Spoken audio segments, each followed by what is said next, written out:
Chapter 4. The Storm Gathers. All at once Louise broke into a rapid-fire attack of barking. I wanted to check out Max's reaction, but Harrison's voice startled the thought right out of me. "What's going on in here?" he asked, suddenly entering through the gate. Everyone froze. "What's all this noise? Now calm down, or back into your bungalows you go." Jill appeared next to him, carrying a large bag of garbage. She was panting slightly. "What was it?" she asked.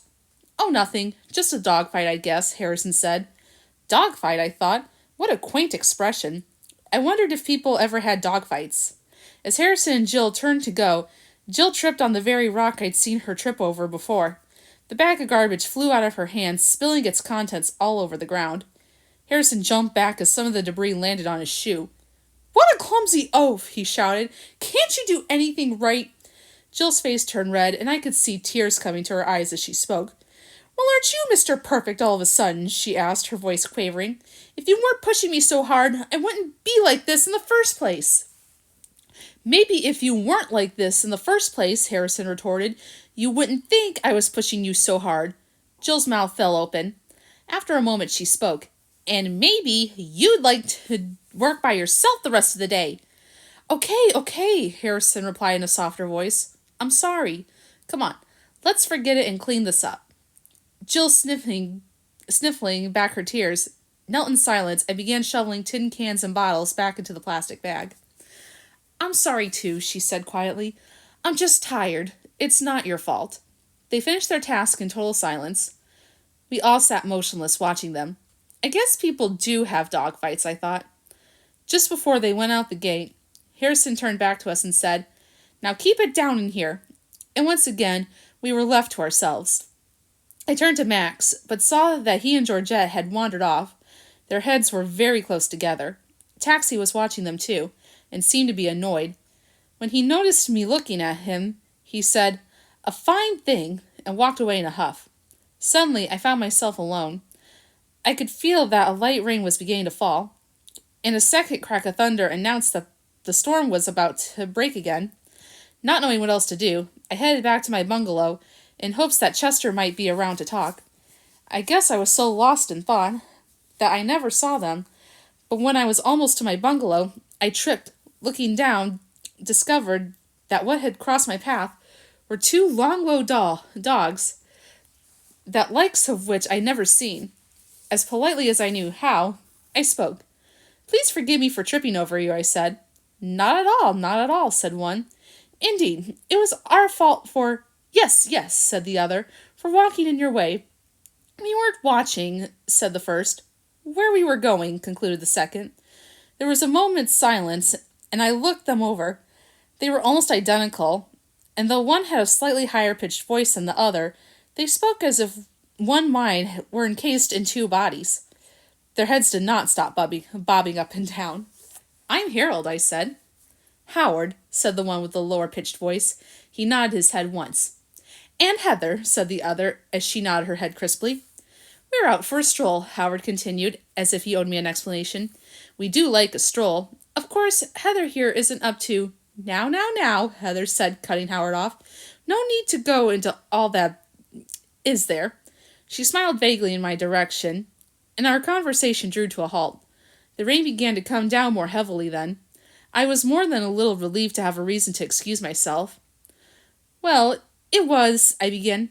Yes, it was," said Howard eagerly. "So sorry we have to run, but—" "Oh, I understand," I said. "But I'm not feeling well myself suddenly," Heather added. "Dear, might we—" Yes, of course," Howard said to her. There was a look of great concern in his eyes. "Goodbye, Harold," he said as they turned to leave. "We will talk again, I am sure. Oh, and Harold—" "Yes?" I asked. "Beastly sorry about that noise last night. Frightful, what? But we just can't seem to help it, really," Heather finished the sentence for him. "Come, dear." "Quite," was all that Howard said then, and the two of them strolled off rather more hurriedly, their heads bobbing like pigeons all the way home. "Chester!" I cried as soon as I saw my friend waiting for me in my bungalow. The rain was really coming down by that time. Chester sat licking a paw and staring into the distance. As he did not respond immediately to my calling, I concluded that he was once again in a state of advanced mellowhood. I waited another moment before I spoke again. "Guess what?" I asked. Chester looked at me through half-lowered lids.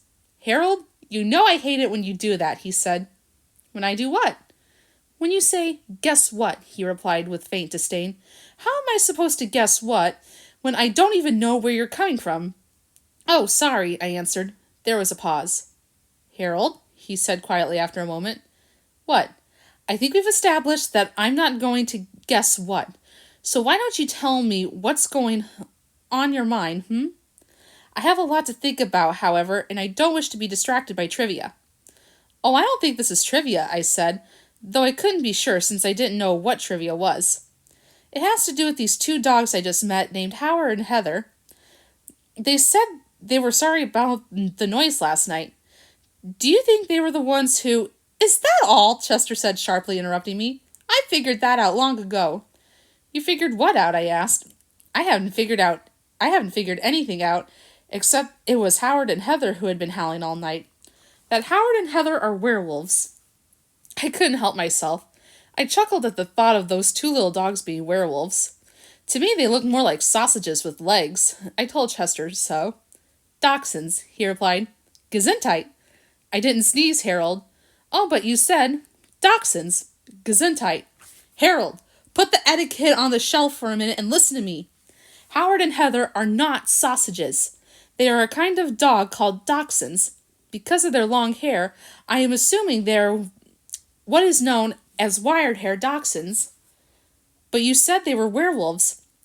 It is my belief, Chester went on, and here he drew out his words to give the impression that what he was saying was the most crucial importance. That Howard and Heather are a cross between a wire-haired dachshund and a werewolf.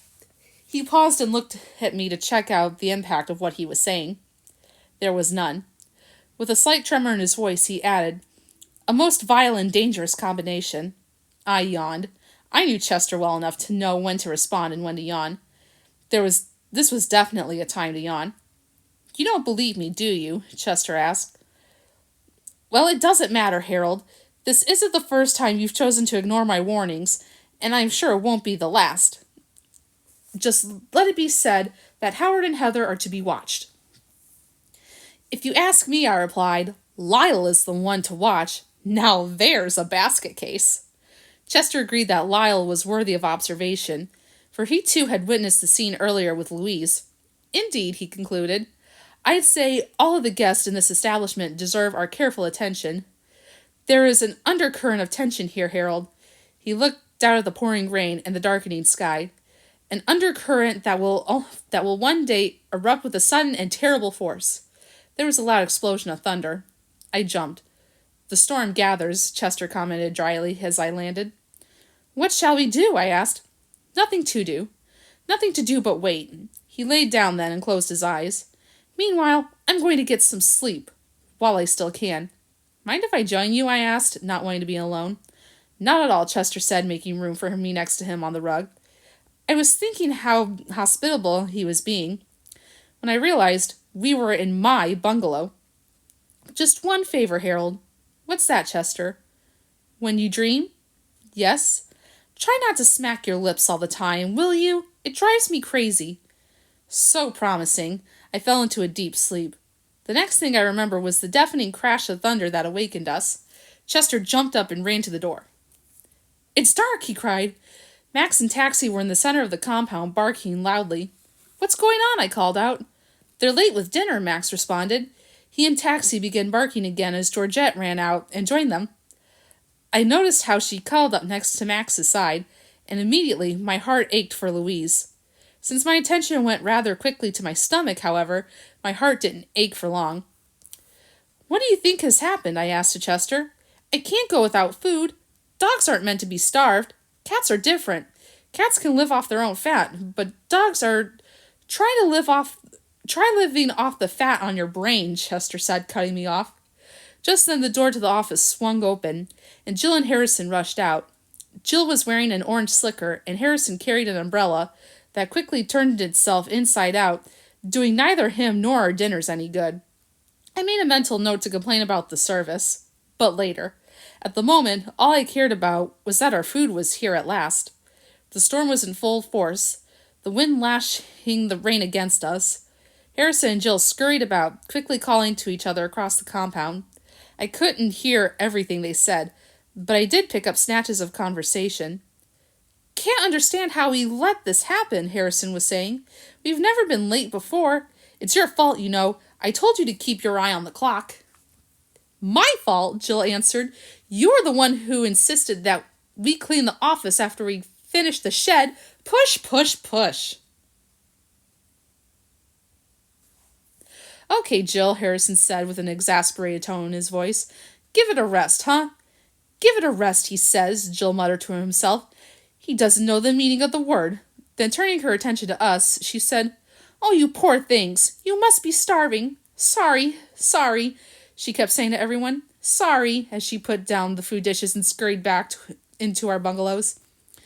I was so relieved to get my dinner, I hardly noticed that I had gotten soaked by the storm. I was glad, though, when Jill suddenly showed up at the door of my bungalow with a big white towel in her hands. Sorry to have to interrupt you, Harold, she said sweetly, but let me dry you off a little so you can enjoy the rest of your dinner. Jill's hands felt good as she rubbed me down, and I would have happily rolled over for a complete MTR. That's massage and tummy rub to you, layman. Had I not been so anxious to return to eating dinner. I don't know where my head is these days, she said as she rubbed the hair along my back. I completely forgot about feeding you guys tonight. And then we raced out here so fast, I left the towels inside and let the door slam shut behind me. She laughed to herself and shook her head. I guess I need a rest too, she said. Dr. Greenbrier and I have been working so hard these past few weeks. I'm ready to drop. And Harrison, but I can't blame him, she said seriously. That's no excuse.